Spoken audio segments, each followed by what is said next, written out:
তোমার কেউ ছিল না, তখন ছিলাম আমি। এখন তোমার সব হয়েছে, আপন হওয়ার কোনো দরকার নাই। আমি আমার মাটির মানুষের আপন। আমি কি আপনাদের আপন? আমি কি আপনাদের ঘরের সন্তান? আমার দাদা দাদির কবরটা কি আপনাদের মাটিতে নাই? তো তাহলে আপনারাই আমার সব। আপনাদের মুখের দিকে তাকাই কিন্তু আমি আমার পুরা জীবনটাকে বাজি ধরছি।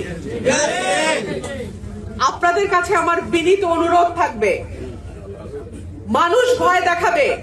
মানুষ যখন টের পায় পরাজয় আসতেছে, মানুষ অনেক রকম ভয় দেখায়। মামলার ভয় দেখাও। 2 দিন আগে তোমরা ছিলা কচু ক্ষেতের তলায়, তোমাদের হ্যাজাক বাত্তি দা খুঁজা পাওয়া যায় নাই। আজকে তোমরা আমার নেতা কর্মীকে মামলার ভয় দেখাও। এত বড় চর্বি হয়ে গেছে 15 মাসে যে আমার নেতা কর্মীদেরকে তোমরা হুমকি দাও। আমি কাউকে হুমকিও দেই না, ধমকও দেই না। তবে বিনীতভাবে বলি, আমার একটা কর্মীর গায়েও যদি একটা পশম কেউ ধরার সাহস করে, তার জবাব তাকে আমার কাছে দিয়ে যাইতে হবে।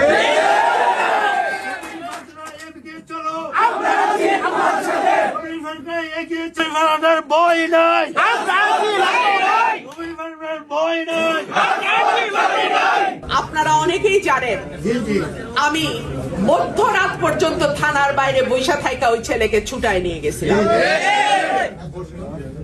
শেখ হাসিনার এত শক্তিশালী প্রশাসন আমি এক মুহূর্তের জন্য ডরাই নাই। আর এখন অন্তর্বর্তীকালীন সরকার, তাদের ওয়াদা হচ্ছে সুষ্ঠু নির্বাচন। ব্যালট বাক্স ভৈরা কোন বিশেষ মার্কাকে জয়ী করার কাজ কিন্তু নাই। সুতরাং এই সরকারের সময় কোন স্বতন্ত্র প্রার্থীর কর্মীর গায়ে একটা টোকা দেওয়ার আগে আমার মতন প্রার্থীকে জবাব দিয়ে যাইতে হবে ইনশাআল্লাহ। প্রিয় ভাইরা আমার, নির্বাচনের আর মাত্র 1 মাস বাকি। এতটা দিন আপনারা আমার সঙ্গে কষ্ট করেছেন। আপনারা আমার পাশে না থাকলে আমার সাহস হতো না একলা একলা দাঁড়ানোর। আমি কোন গোষ্ঠীর মতন বেঈমান না। খাওয়ার পরে মুখ মুছে উঠে যাওয়ার কালচারও আমি আমার পরিবার থেকে শিখি নাই। যেই পাতে আমি ভাত খাই আর আমাকে যে খাওয়ায় তাকে সম্মান করাই আমার পরিবারের শিক্ষা। সুতরাং এই নির্বাচন একদিনের নির্বাচন না। এই নির্বাচন ঠিক করবে আগামী 5 বছর আপনারা ভালো থাকবেন নাকি অন্য কারো তাবেদারি করে আপনাদের থাকতে হবে। এই নির্বাচন ঠিক করবে সরাইল আশুগঞ্জের মানুষের রায় জয়লাভ করবে নাকি অন্য কারো ইশারা জয়লাভ করবে। এই নির্বাচন ঠিক করবে এই 2 উপজেলার মালিকানা এই 2 উপজেলার মানুষের হাতে আছে নাকি নাই। প্রিয় ভাইরা আমার, আমি আমার বক্তব্য আর লম্বা করব না। আপনারা অনেকক্ষণ ধরে ধৈর্য ধরে অপেক্ষা করছেন।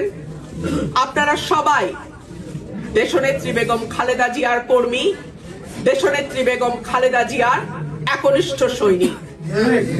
আপনারা সকলেই আমার বাবা মা, দাদা দাদি, আমার চাচা চাচি যারা আল্লাহর কাছে চলে গেছেন, সকলের জন্য আজকে আপনারা দোয়া করবেন। আল্লাহ যেন আমাদেরকে কামিয়াব করে, আল্লাহ যেন সরাইল আশুগঞ্জের মানুষকে যোগ্য নেতৃত্বের হাতে তাদেরকে ফয়সালা করে দেয়।